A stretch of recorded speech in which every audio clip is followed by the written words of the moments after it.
मेरा नाम मीनल है और मैं उत्तर प्रदेश के एक छोटे से गांव से हूँ। मेरे पापा एक मामूली किसान थे, लेकिन उनकी सोच बड़ी थी। उनकी हमेशा से चाहत थी कि उनकी बेटी बेटों से कम न हो। उन्होंने मुझे पढ़ाया लिखाया और आईपीएस अधिकारी बनाने का सपना देखा। हमारे गांव में लड़कियों पर तमाम रोक-टोक थी, लेकिन मेरे माता-पिता ने मुझे हमेशा स्वतंत्रता दी। बचपन से मैं सिर्फ आईपीएस बनने का सपना देखती थी। जब मैंने अपनी तैयारी शुरू की, तो मेरे पापा ने मेरी हर जरूरत पूरी की, भले ही उन्हें खुद मुश्किलों का सामना करना पड़ा। लेकिन जैसे जैसे मैं बड़ी हुई, समाज में हो रही घटनाओं ने पापा को चिंता में डाल दिया। उन्हें लगने लगा कि मेरी सुरक्षा के लिए शादी ही बेहतर विकल्प है। पापा ने मेरे लिए एक लड़का ढूंढा, रोहन, जो एक सरकारी स्कूल में शिक्षक था। उसका परिवार संपन्न था और वह खुद पढ़ा लिखा था। शादी की बात आगे बढ़ी, लेकिन फिर उनकी असली मांग सामने आई, दहेज में 2 करोड़ रुपए और ब्रांडेड सामान। यह सुनकर पापा हताश हो गए, लेकिन मेरी खुशी के लिए उन्होंने अपनी जमीन तक गिरवी रख दी। शादी का दिन आया। सब कुछ ठीक लग रहा था, लेकिन मंडप में रोहन ने अचानक पापा से कहा, पहले 2 करोड़ रुपए और सामान दिखाओ, फिर शादी होगी। पापा ने जैसे तैसे 50 लाख का इंतजाम किया था, लेकिन रोहन और उसका परिवार इससे खुश नहीं थे। मंडप में ही उन्होंने हंगामा कर दिया।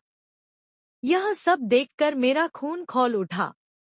मैंने मंडप में सबके सामने खड़े होकर कहा, मैं इस शादी के लिए तैयार नहीं हूँ। दहेज मांगने वाले व्यक्ति से शादी करके मैं अपने पापा की इज्जत और अपनी आत्मसम्मान को कुचल नहीं सकती। यह कहकर मैंने रोहन से रिश्ता तोड़ दिया। मेरे इस फैसले से पापा को पहले तो झटका लगा, लेकिन बाद में उन्होंने मुझे गर्व से गले लगाया। आज मैं अपनी आईपीएस की तैयारी में जुटी हूँ और समाज के हर उस बुरे रिवाज को चुनौती देने का सपना देखती हूँ, जिसने मेरे पापा को झुकने पर मजबूर किया था। यह मेरी कहानी है, जो सिखाती है कि आत्मसम्मान से बड़ा कोई रिश्ता नहीं। मीनल के माता-पिता का सपना था कि वह अपनी बेटी को एक अच्छी जिंदगी दे सकें, इसलिए उन्होंने उसकी शादी के लिए सब कुछ किया। वे चाहते थे कि उनकी बेटी एक आईपीएस अधिकारी बने, क्योंकि उन्हें विश्वास था कि इससे उसकी न सिर्फ सामाजिक स्थिति बेहतर होगी, बल्कि उसे एक सुरक्षित और सम्मानजनक जीवन मिलेगा।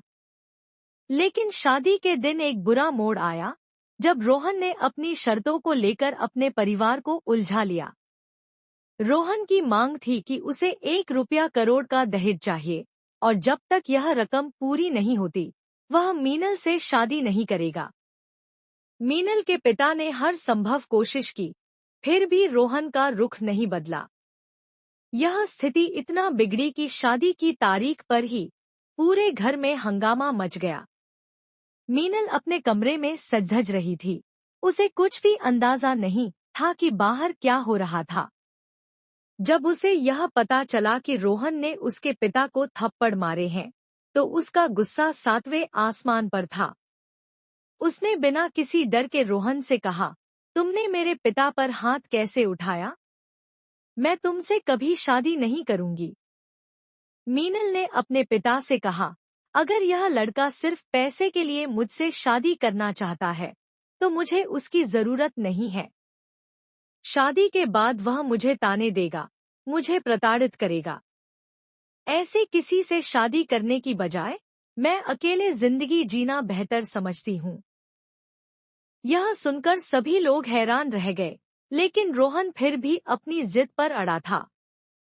रात भर दोनों परिवारों के बीच बहस होती रही, और सुबह होते होते रोहन और उसका परिवार बिना शादी के लौट गया।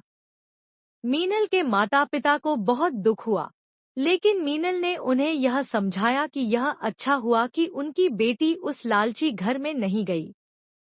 मीनल ने इस संकट को अपनी ताकत बना लिया। उसने अपनी पढ़ाई जारी रखी और यूपीएससी की परीक्षा पास की। उसकी मेहनत ने उसे आईपीएस अधिकारी बना दिया और वह अब अपने गांव की सबसे बड़ी शख्सियत बन गई थी। इसके बाद जब मीनल की पोस्टिंग अपने ही जिले में हुई, तो एक दिन उसके पास एक लड़की आई जिसने अपनी तकलीफों का बयान किया। वह लड़की कोई और नहीं बल्कि रोहन की पत्नी थी। रोहन और उसका परिवार अब तक अपनी लालच को बढ़ाने में लगे हुए थे और उन्होंने इस लड़की को भी धोखा दिया था। मीनल ने उस लड़की की मदद करने का वादा किया और उसने सबूत इकट्ठा कर रोहन और उसके परिवार के खिलाफ सख्त कार्रवाई की। वह जानती थी कि यह लोग अपने लालच को पूरा करने के लिए किसी की भी जान ले सकते हैं। एक दिन मीनल अपने पुलिस बल के साथ रोहन के घर पहुंची और उसे और उसके परिवार को गिरफ्तार किया। वह सभी लोग जो मीनल को खतरनाक समझते थे, अब पुलिस की गिरफ्त में थे। मीनल ने साबित कर दिया कि एक महिला न केवल अपनी तकलीफों का सामना कर सकती है, बल्कि वह अपने संघर्ष से समाज को भी सुधार सकती है। दोस्तों, उम्मीद करती हूँ आपको हमारी कहानी पसंद आई होगी। कहानी पसंद आई है तो वीडियो को लाइक करें, चैनल पर नए हैं तो चैनल को सब्सक्राइब करें और हाँ, नोटिफिकेशन बेल को जरूर दबाएं ताकि अगली अपडेट सबसे पहले आपको मिले।